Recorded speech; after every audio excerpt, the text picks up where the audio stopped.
Hi, I'm Mike from 1A Auto. We've been selling auto parts for over 30 years.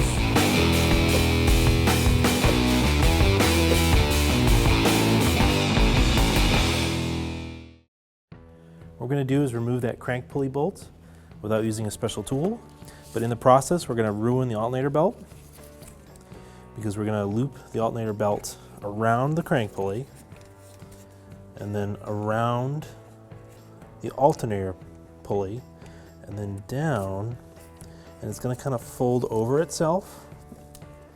I'm going to wedge it in here, and what you do when you go to loosen this, it's going to tighten up against it.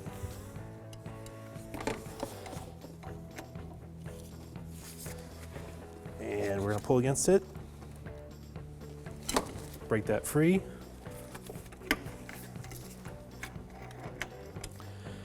Make sure that's loose.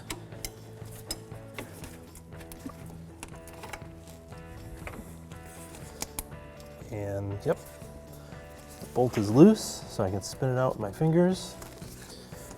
Now I can move this a little bit here, get the belt off. But it does ruin the belt, so I put a crease in it, and you'll have to replace this belt, but that is a way to do it without having the special tool to hold the crank pulley. Thanks for watching. Visit us at 1AAuto.com for quality auto parts, fast and free shipping, and the best customer service in the industry.